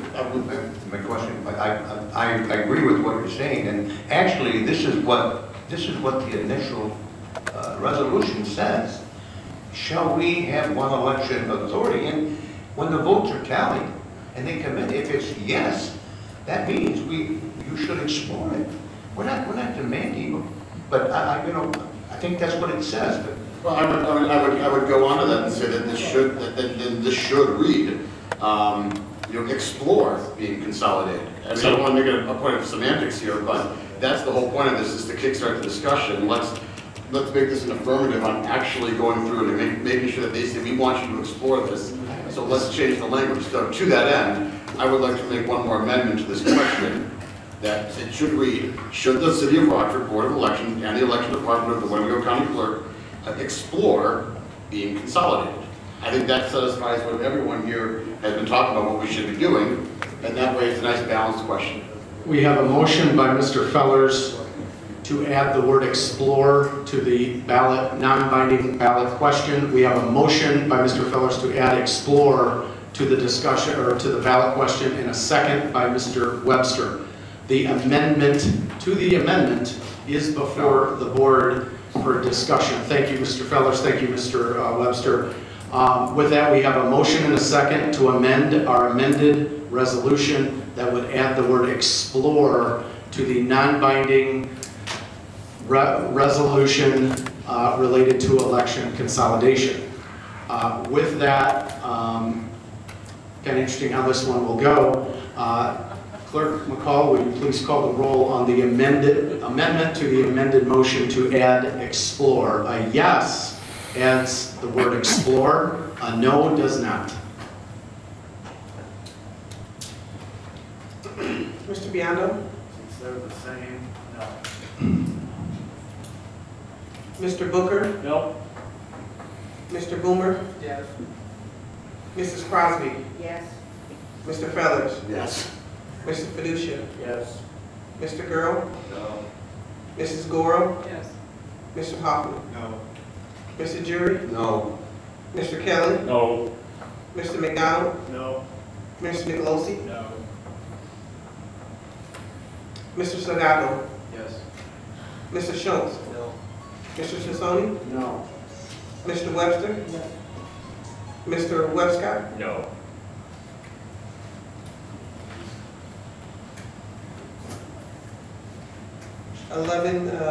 No, 2 absent. The motion to amend, the amended motion fails in a close vote. So the word explore will not be part of the item before the board for consideration. With that, are there any other questions before we vote on our amended motion, which does not include the word explore in it? Yeah, Mr. Webster. Just a comment. This is kind of reminiscent of the prior resolution, isn't it? Looks like everyone's in a little mood to rumble tonight, huh? Thank you, Mr. Webster. Any other questions, comments? Seeing none, I'll ask the clerk to call the roll.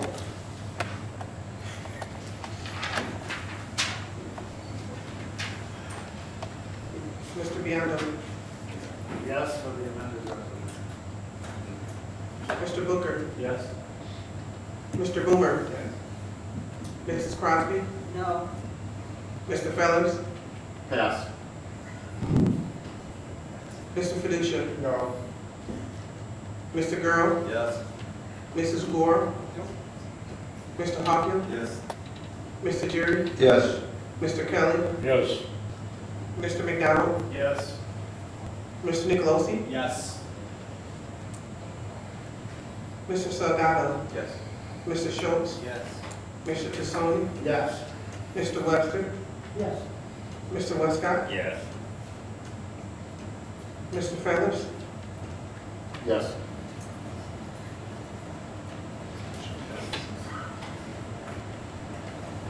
$15 yes, 3 no, 2 absent. Thank you. Motion, the amended motion passes, and there will be a non-binding resolution, a non-binding ballot question regarding the consolidation of election authorities on the November ballot. Thank you very much for the discussion. Mr. Jury. Thank you, Chairman Haney. The next, we have a resolution authorizing payments from the General Fund Administrative Fiscal Year 2018 Supplies and Services, and it was a budget line item. I move for its adoption. We got a motion by Mr. Jury. I got a second by Mr. Hoffman and Mr. Boomer. Any discussion by board members? See, yes, Mr. Webster. Yeah, how did all this come about, Gary? This here for you is the payment of the attorney that we had to occur result of the lawsuit with the judge. I see. So what was the total amount? I keep seeing the number 26,000 come up here a number of times. Carl? That was one invoice, but it totaled around 50,000. So all those numbers are 50,000 bucks altogether, huh? That's what the budget amendment was for. There were invoices that were approved for payment. I don't remember the details, but the court approved the payment, and then they said going forward we had to have the board approve the payment. More procedural than anything else. Right. The formal. The budget amendments for 50,000. The approval of the invoices is the 26. I think it's 553. Thank you very much, Carl. Any other discussion on this item before the board? Seeing none, all those in favor signify by saying aye. Aye. Any opposed? Motion passes. Thank you very much, Mr. Jury. Thank you, Chairman Haney. Next, we have a resolution before you, and I would like to speak to it after I read it in. An ordinance amending sections of Chapter 62 of the Winnebago County Code of Ordinances. I move for its adoption, and I'd like to speak to it. We got a motion by Mr. Jury. Point of order. This is we read it. I apologize. Item is being read in. Thank you very much, Mr. Jury. Thank you. This ordinance has been brought to the board by request of county board members. I personally favor this. We're not putting any pressure on you to pass it one way or the other when it comes up for a vote. We all have our own ideas of what our employees should do and should not do. We made amendments for Carla, one of the best administrators we've had, and she's changed many things. We made an amendment to prevent her from living outside of Winnebago County, and I'm damn glad we did. This is not etched in stone. The only one that I know that's etched in stone is the Ten Commandments. Excuse me, Mr. Jury. Mr. Jury has the floor, and I'll ask all board members to give him your full attention and respect. Thank you. So it says a lot more too. When you have 47% of the city of Rockford employees living outside the city, and Carla, do you have any idea how many we have, just roughly? I don't know. It's a high number. It's a high number. So what does that say? What does that say about our community? You know, well, I mean, it's all right to work here, but you don't like the schools? You don't like the city for crime? Or, I don't understand. I mean, the pride of the community is its workforce. And if you don't want to live here, that's your choice. But the chief of police of the city of Rockford has proven crime deteriorates by living in the area. But he wants his policemen to live in the city, not outside the city. I think we should have our employees live within the county. Thank you. Just to be clear, Mr. Jury, the item is in for layover. Right. Are you making a motion to suspend the rules? No, I will not. There's not a motion at this point. Item, if there's no further discussion or action, would lay over to the next board meeting. Mr. Boomer. I vote to suspend the rules. We have a motion by Mr. Boomer to suspend the rules, which would allow us to vote this evening. A yes vote allows you to vote this evening. A no vote does not allow you to vote this evening. So we have a motion to suspend the rules by Mr. Boomer, which would allow us to take action on this item tonight. A yes vote allows us to suspend the rules, and no would not have us suspend the rules this evening. May I have a second? A second by Mr. Webster. The motion to amend is before the board, the motion to suspend the rules. The motion to suspend the rules is before the board. Mr. Fellers. Thank you, Mr. Chairman. What was the vote coming out of committee on this? Vote was, hold on. It was, it was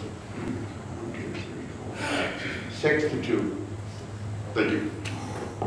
Thank you, Mr. Fellers. Any other comments? We have a motion and a second to suspend the rules. If we suspend the rules, we could then, in a separate action, we could have a motion to approve that this evening. Mr. Gurl. Thank you, Chairman. I just want to make sure that, I'm pretty sure it's in there, but Mr. Jury, is there an exception to this residency requirement that the county board can pass to allow certain employees who do not live outside to live outside the county? Yes. Thank you.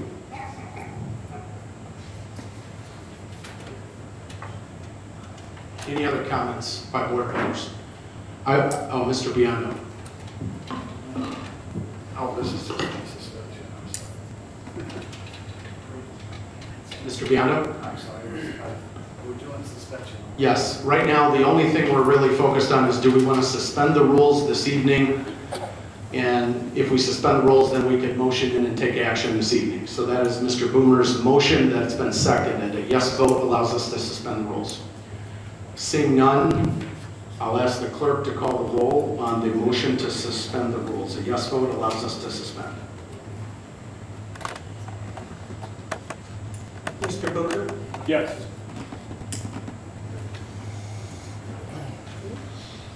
Mr. Boomer? Yes. Mrs. Crosby? Yes. Mr. Fellers? No. Mr. Fiducia? Yes. Mr. Gurl? Yes. Mrs. Goro? Yes. Mr. Hoffman? No. Excuse me? No. Mr. Jury? No. Mr. Kelly? Yes. Mr. McDonald? Yes. Mr. Nicolosi? No. Mr. Salgado? Yes. Mr. Schultz? Yes. Mr. Tassoni? No. Mr. Webster? Yes. Mr. Westcott? No. Mr. Biondo? Yes. 12 yes. 6 no. 2 absent. Okay, so the motion to suspend the rules has passed. It required 11 votes and it got 12. So the motion to suspend has passed.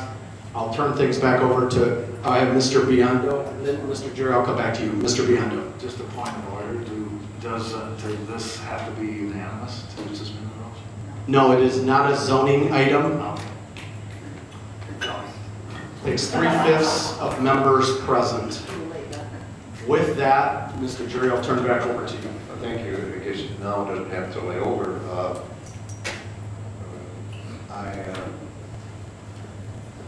I present it before the county board and vote well. So the motion is passed to suspend the rules, and that is passed. Would somebody like to make a motion to approve? We have a motion to approve the item before the board related to residency. May I have a second? I have a second by Mr. Kelly, second by Mr. Hoffman, and Mr. Westcott on the second, and I think I saw Mr. Webster, if I'm not mistaken. So now the item is before the board. It is the residency discussion. And if we could get, I would go to Attorney Clerk Kerlinkus on the language in the residency policy that is being recommended for change. Can we get clear on if there's an option to an exception that has been left in this policy, recommended policy? Okay, thank you, Chairman. I don't think I've got it like that here, but a couple of things that the board needs to understand, because I think it was sorry, Mr. Green, but I think it was misquoted in the newspaper, that this does not affect all county employees. Okay, that's first thing. It doesn't affect any of your union employees because you have to bargain them. So it would not affect them unless it was collectively bargained into the next contract, first of all. Secondly, and we've had this discussion how many times, is that you cannot bind independently elected officials by a policy of the county board to impose residency requirements on the departments that are headed by county officials. And Chairman, I think you had a question as to whether there was an exception on this thing, and I believe that was if the county board decided to waive it. I think that's, like I say, I apologize, I can't find it in my packet. So my understanding, to follow that up, is there is language in there where if there was an employee that was going through a hiring process that is not one of the other elected officials, that is not one of our union employees, or would fall under those categories, it would be under our purview, the chairman's purview, the county board purview, that if there was an exception, meaning we interviewed, offered a job, and the person said that, well, I don't live in the county and I can't move to the county within a year for reasons A, B, C, X, Y, Z, that there's language in the policy that says the board could approve that. I'll speak to that very directly. After what I observed in the animal services hiring process, I would very much hate to politicize a quality-based process and have that be where we're taking people at various levels of the organization. So, for example, the county administrator is, at my recommendation, hired and fired with the approval of the board. When you go down, very few employee hires, fires occur at the board level. We would be bringing the board into potentially the hiring of somebody who's not a top cabinet level person or an administrator level person. That concerns me on one level. More importantly is what I observed in the animal service process was that became, I think, not a conducive way to attract or retain talent. My biggest concern with this overall discussion is I don't think this is our problem right now. We are talking about 2.8% of our overall current employees would be affected by this because this doesn't affect any other elected. This would not affect any union employee. The 2.8% of the employees that are current that would be grandfathered in, we could assume we're talking about a very low percentage of people going forward. Right now in Winnebago County, the data tells us a very compelling story of regionalism. Our strength as a community is our region. We rely on people from other communities to fill open jobs. People in our community go to outside this county to fill jobs, bring dollars back here. There's some data I want you to understand. If we decide to do this, life goes on. If we decide not to do this, we got a lot of work to do together anyway. There are 77,000 plus residents of Winnebago County, residents, who work in Winnebago County. Now, that could be public or private sector. There are 51,000 folks who live here who work outside of Winnebago County. Then they're bringing money back to this community. There are 43,000 folks who live outside the area but come here to work. Boone County employs more Winnebago County residents than they employ Boone County residents based on the data. That is not a private sector or a public sector statement. That speaks to how much we rely on each other. What I will also tell you is we are really, at the end of the day, talking about 5 or 6, 7 positions that are among the hardest to fill in the county. They are ones that are highly specialized, where there might not be 5 or 10 people in the market locally, and if they are, we're competing against the private sector. There is going to be the biggest conversation about workforce the next 10 years and it's not our fault, it's not anybody else's fault. We are losing a large baby boomer population, and filling that is going to be a challenge everywhere in the private and public sector. Our biggest challenge is we should be promoting Winnebago County and why people want to live here, but we are losing a little bit of population more than we wanted to, around 25 to 44-year-olds. We got to do a better job of attracting and retaining talent, but to tie our hands on something I just saw become overly political is a 1% concern. If the board wants to do this, we roll forward, and we got a bunch of work to do together. If you don't, I would still say our current policy has served us well. We are trying to hire the best qualified person, and more often than not, that's a Winnebago County resident. And one of the most important things we can do for workforce the next 10 years is attack our GED crisis and absolutely increase the third grade reading challenge in this community. And we need to do a better job in our recruitment efforts in our county of casting a wider, deeper, more aggressive net. We do those things, we can attack this problem and not deal with the symptom, we'll deal with the disease a little bit. Sure. Yes, sir. I'd like to address that. Yes, Number one, I believe, if you check the tapes of this meeting, I believe you publicly stated if we went ahead with this, we didn't have much of a concern. I think you have a concern now, and that's all we can find. But let me remind the board members here, I've been around here a long time. I've never remembered us voting against anyone that the chairman and the administration said that they needed, one way or the other. This is just a document that say, we prefer you, that you live in this community. And I don't see a thing wrong with it. That's all we're saying. I'm going to repeat myself. That woman sitting right over there. Thank God we have her. But we made amendments because we have somebody of class, somebody that knows her job. If she comes and makes a recommendation to me that this person is the best, I'm going to vote for it. And I want to remind you, I wasn't happy with an incident the other week, but I stood here and I asked everyone to support it because he was the most qualified candidate for the job. Thank you. Thank you very much. Any follow-up questions, Mr. Webster? Not so much a question as a comment. The data speaks for itself. 40%, almost 40% of our workers are working in other counties. You know, what would happen if those other counties said that nobody from Winnebago County could work in their county? What would that do to our unemployment in our area here?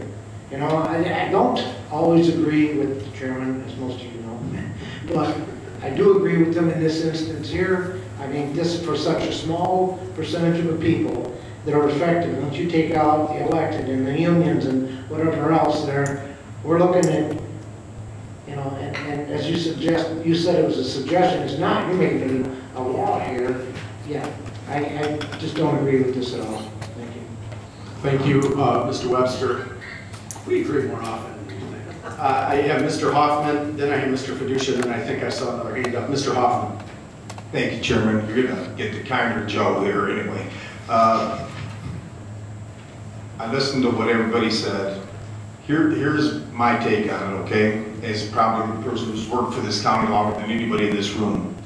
We've always had a residency policy working for the county. I would ask the members of this committee to quit trying to compare private sector jobs with government jobs. It is not the same thing, okay? This is a taxing body, and all we're saying is people that work for this taxing body should live in this area. Okay, the second thing is, it is a morale factor, probably even more than a financial factor. Earlier, when this meeting started, the chairman thanked the citizen for saving a person on a bridge, and saying he's a citizen of Rockford and he works for us. So that is exactly what I'm talking about. And the other thing is, I just want to add is, now that there's an exception in there, and I was going to suggest we put an exception in there, because if it worked out, we needed some exception for like Carla or somebody else, we could do it. So to me, it's more of a morale factor and showing that this county is coming back alive. The mayor of the city has decided to do the same thing. I don't know why we would not do it if the mayor of the city thinks we should be doing it. So that is my input on it, and we'll see where the votes go.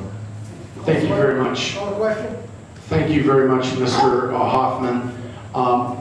Going in order of what I was going to do, I had a hand up, and then I would get to Mr. Webster a second time. I had another hand up that was ahead of Mr. Webster. Mr. Fiducia. Thank you, Mr. Chairman. I'm respectfully going to ask you to call a question.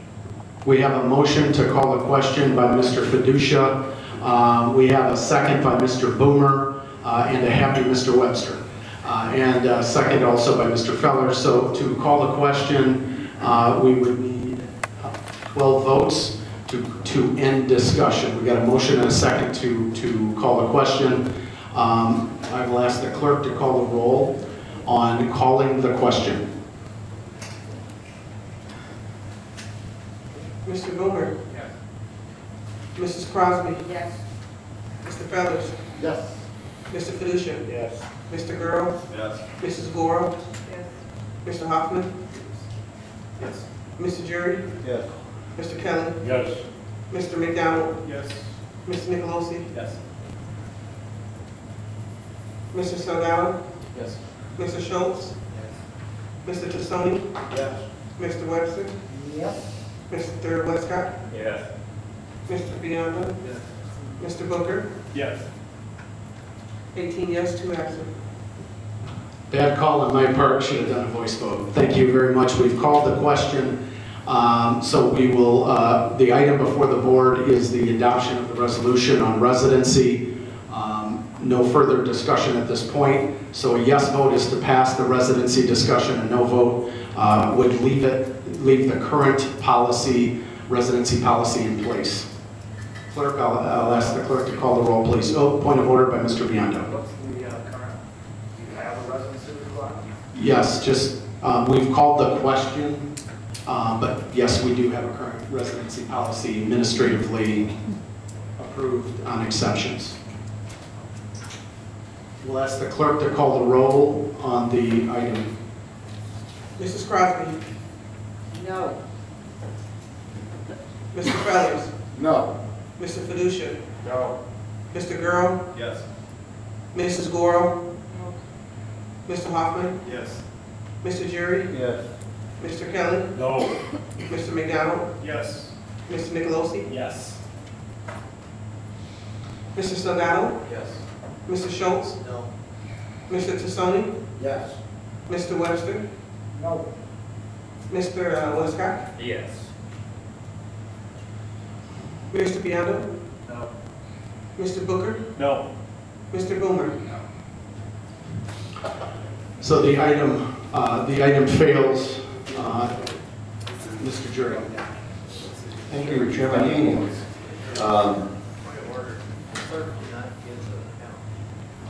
Oh, I apologize. Clerk McCall. 10 no, 8 yes, 2 absent. Motion fails. I apologize.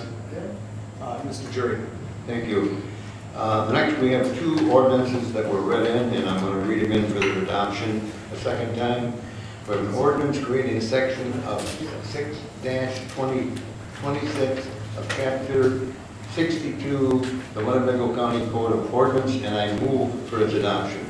We got a motion by Mr. Biondo on the ordinance creating section 62-26 of Chapter 62 of the County Code of Ordinances. May I have a second? May I have a second by Mrs. Crosby? Thank you, Mrs. Crosby, for bailing me out there. Item is now before the board.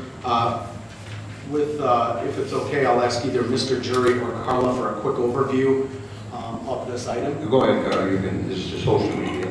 Yeah, this is our social media policy, just outlining parameters for employees that are posting about the county or employees on social media. Any questions by board members on this ordinance? What was the vote on? Mr. Salgado? What was the vote coming out from a committee on this?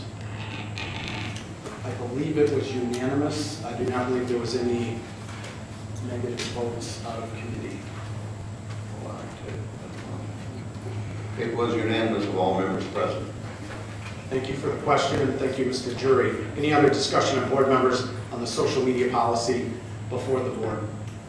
Yes, Mr. Biondo. Does it limit what people can do on social media? What is it? I'll ask Carla on the explanation on that. Yes, it does. It basically asks that you treat other employees politely. That it doesn't affect elected officials.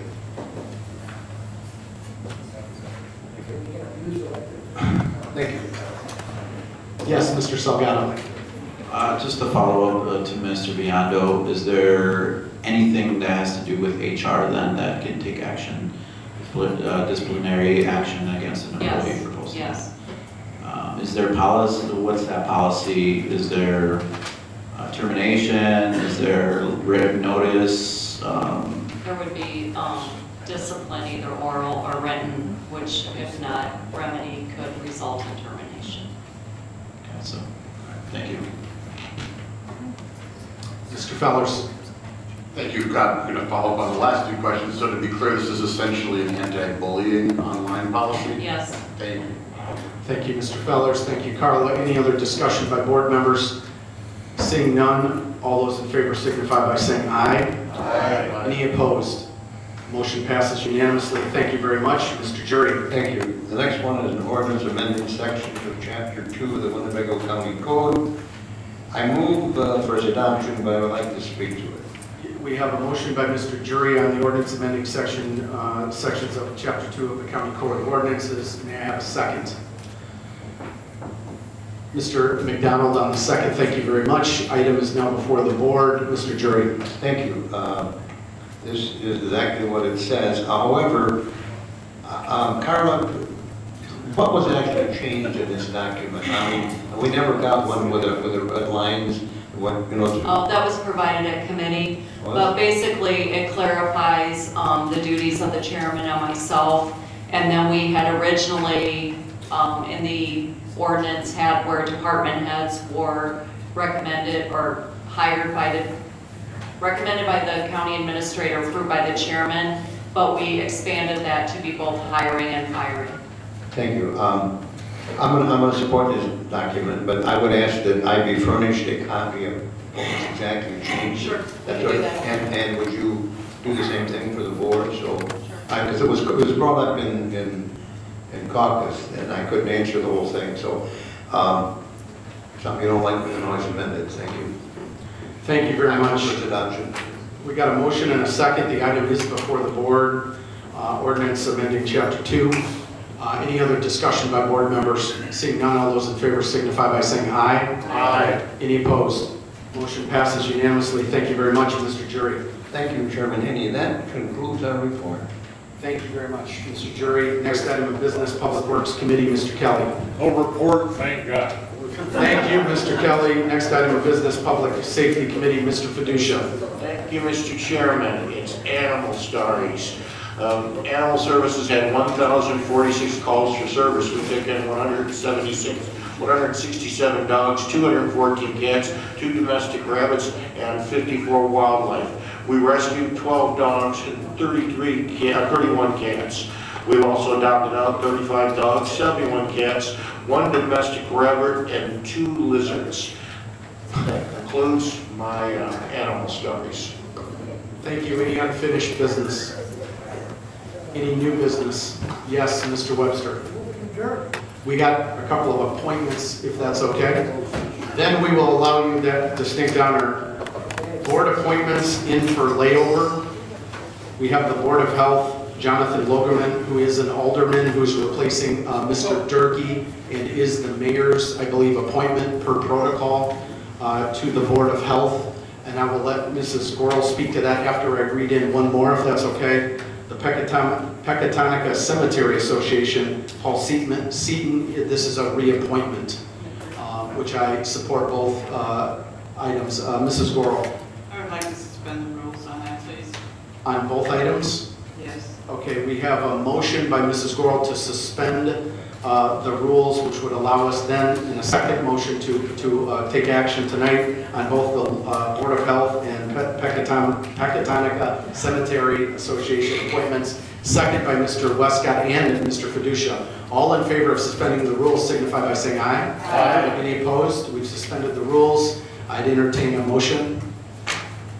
Mrs. Gorel. Okay, I make a motion that we accept both of these people for the positions. Okay, we have a motion by Mrs. Gorel on the Logaman and Seaton appointments, second by Mr. Westcott, Fellers, Boomer, and I think that's it. All in favor signify by saying aye. Aye. Any opposed? Motion passes. Thank you very much. Mr. Webster, would you like to make a motion to adjourn? Yes, I will. Have a second by Mr. Boomer. All those in favor signify by saying aye. Aye. Have a good evening. Thank you.